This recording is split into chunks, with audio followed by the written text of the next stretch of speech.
السلام علیکم ویورز۔ 10ویں قسط کے آغاز میں ارطغرل غازی اپنے سپاہیوں کے ساتھ ہانلی بازار میں سرائے میں موجود ہوتا ہے۔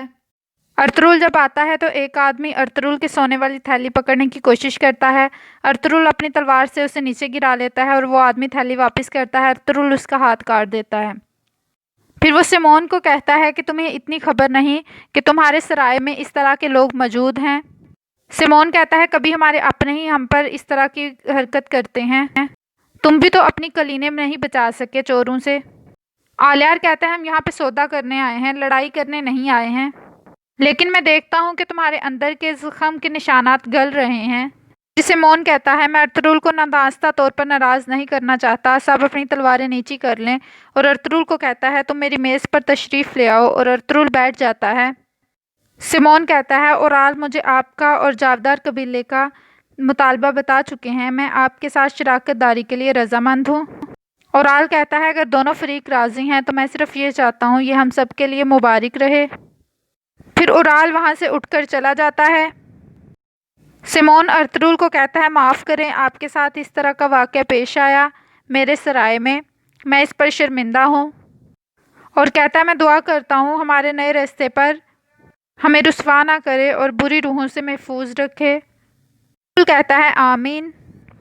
اورال کہتا ہے اس سے آگے میرا کام ختم ہوا، اب میرا بھائی آپ کے ساتھ شریک ہوگا، اور وہاں سے اٹھ کر جاتا ہے۔ ترگت راہداری میں کھڑا ہوتا ہے اور اورال اس سے ملتا ہے۔ اتنے میں وہاں باتوہان آ جاتا ہے۔ باتوہان کہتا ہے حضور اب ہم کیا کریں گے؟ اورال کہتا ہے ہم اس کو بتائیں گے کہ اورال کس بلا کا نام ہے۔ باتوہان چلا جاتا ہے۔ اورال ترگت سے کہتا ہے تمہارے زخم کیسے ہیں جو تمہارے ارطغرل نے تمہیں دیے ہیں؟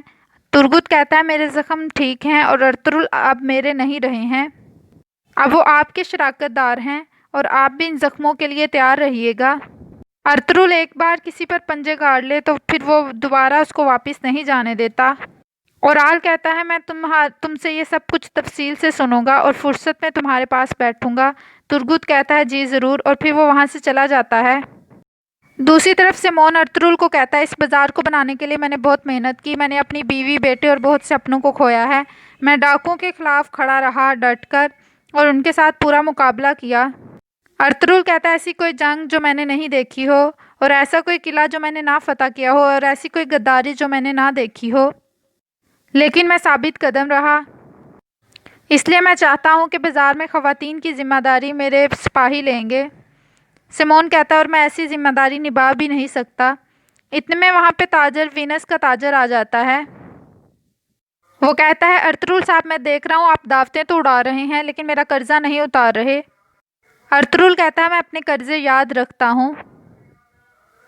سیمون کہتا ہے تم سرائے میں آ کر اس طرح میرے مہمان سے بات نہیں کر سکتے، تمہیں اپنا سونا چاہیے تو وہ تمہیں مل جاتا ہے، فلپ اس کو سونا لا کر دو۔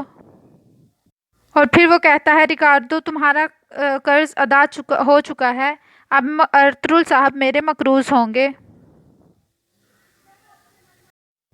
اورال بازار میں اماندا کے پاس آتا ہے۔ اماندا اسے کہتی ہے اب پریشان نہ ہو، آج نہیں تو کل آپ اس بازار اور پورے برٹانیہ کے حکمران ہوں گے۔ اورال کہتا ہے بالکل، اور پھر میں تمہیں اپنے گھر میں رکھوں گا، اپنے محل میں رکھوں گا۔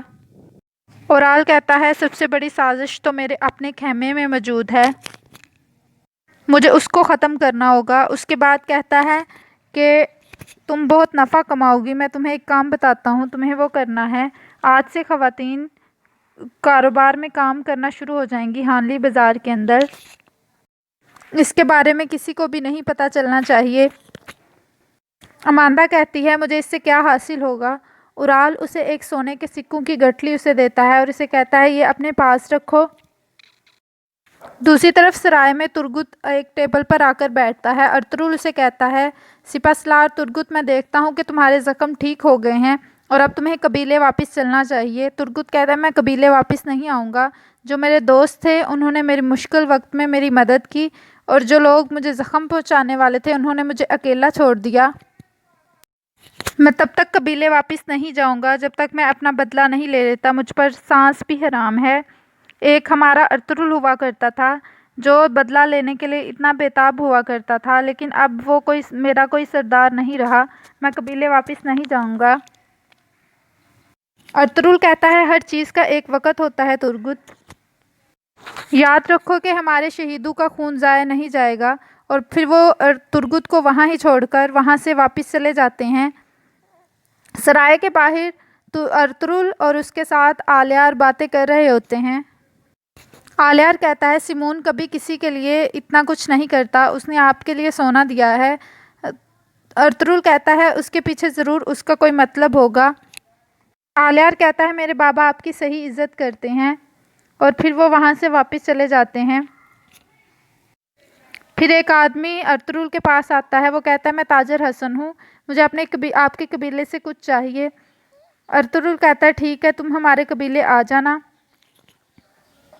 ترگت سرائے میں ایک کمرے میں بیٹھا ہوتا ہے، ماریا اور سیمون ایک کمرے میں جاتے ہیں، فلپ بھی ان کے ساتھ موجود ہوتا ہے۔ فلپ سیمون کو کہتا ہے کہ کیا ارطغرل کا ہمارے ساتھ یوں درمیان رہ کر کام کرنا ٹھیک نہیں ہے، یہ خطرے سے خالی نہیں ہے۔ سیمون کہتا ہے مجھے پورا یقین ہے کہ ارطغرل سلطان علاؤدین کا جاسوس نہیں ہے۔ ترگت یہ سب کچھ چھپ کر سننے کی کوشش کرتا ہے، وہ دیوار کے ساتھ کان لگائے کھڑا ہوتا ہے۔ اس کے بعد سیمون وہ آگ کو بجھاتا ہے کیونکہ اس کے اندر ایک خفیہ راستہ ہے، اور اس کے ذریعے وہ خفیہ راستے کے ذریعے وہاں آ جاتے ہیں اور وہاں آ کر باتیں کرنا شروع ہو جاتے ہیں۔ اپنے فرض کو پورا کرنے کے لیے میرا اس کا بھروسہ جیتنا ضروری ہے، میں ترکوں اور آرمیناؤں کو آپس میں لڑوا دوں گا۔ اورال کی ہوس اور ارطغرل کی شجاعت، یہ دونوں قبیلوں کو میں آپس میں لڑوا دوں گا، اور ہمیں کسی سپاہی کی ضرورت نہیں رہے گی، ہمارا کام آسان ہوتا جائے گا۔ اس کے بعد آلیار اور اورال آپس میں بات کر رہے ہوتے ہیں۔ اورال سیب کا ایک ٹکڑا کاٹتا ہے اور اپنے بھائی کو دیتا ہے، کہتا ہے مجھے بابا نے سکھایا ہے کہ اپنے کھانے کے حصے میں اپنے خون کے لوگوں کو شریک کرنا، لیکن ہم کس طرح سے ارطغرل کو اپنی روزی میں شامل کر سکتے ہیں؟ آلیار کہتا ہے کہ یہ سب کچھ آپ کی وجہ سے ہے، آپ کا حساب چکتا کرنے کے لیے بابا نے اس کو ہمارے ساتھ شراکت داری میں شریک کیا۔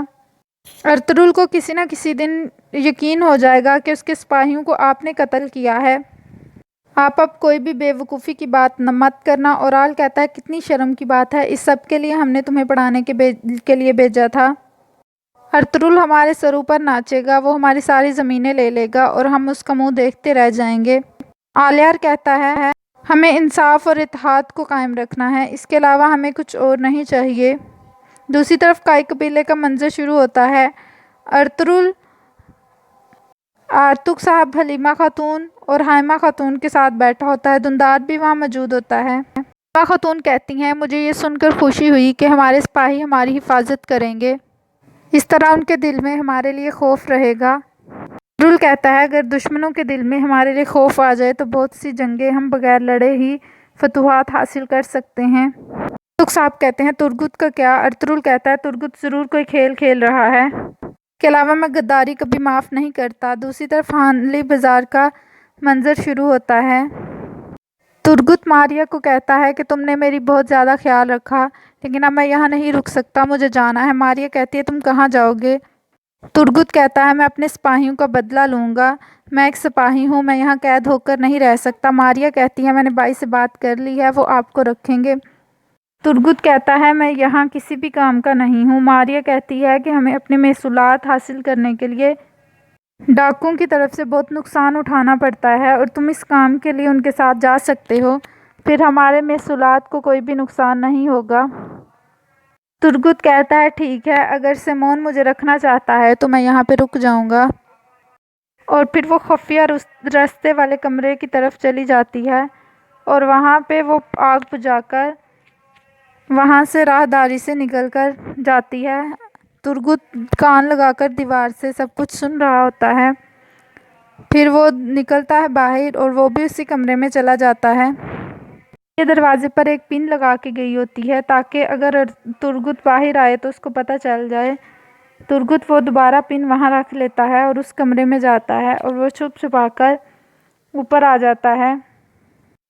ماریا بھی اوپر آتی ہے، ترگت اس کے پیچھے ہی ہوتا ہے۔ ماریا ایک کبوتر دیکھتی ہے، پنجرے میں آ کر بیٹھا ہوتا ہے، وہ کوئی خط لے کر آیا ہوتا ہے۔ ماریا اس خط کو دیکھتی ہے، پڑھتی ہے اور وہاں پر رکھ دیتی ہے۔ اور خود وہ آگے چلی جاتی ہے۔ ترگت اوپر آتا ہے، وہ ادھر ادھر دیکھتا ہے، وہاں پہ کوئی بھی موجود نہیں ہوتا، اور ترگت آ کر وہ خط پکڑ لیتا ہے اور وہ خط چھپا لیتا ہے، دوبارہ نیچے آ جاتا ہے تاکہ اس کو کوئی بھی دیکھ نہ سکے۔ ماریا اور سیمون کے سپاہیوں کو بالکل بھی پتہ نہیں چلتا کہ ترگت اوپر آیا تھا۔ دوسری طرف جاندار قبیلے کا منظر شروع ہوتا ہے۔ جاندار صاحب اپنے گھر والوں کے ساتھ بیٹھ کر کھانا کھا رہے ہوتے ہیں۔ آلیار جاندار صاحب کو تمام قصہ سناتا ہے جو بازار میں ہوا۔ جاندار صاحب کہتے ہیں کہ ارطغرل ایک بہادر آدمی ہے، ہمیں خود کو مستحکم کرنے کے لیے اس کی ضرورت ہے۔ آلیار کہتا ہے یہاں پہ تمام قسطنطنیہ کا مال اور چین جانے والے مال یہاں سے گزر کر جاتے ہیں، اگر ہمارا اتحاد ہوگا تو ہم پر کوئی بھی حملہ نہیں کر سکے گا۔ اور یہاں پہ اس قسط کا اختتام ہوتا ہے۔ اگر پسند آئے تو لائک کریے گا، کمنٹ کر کے بتائے گا کیسی لگی۔ Thank you.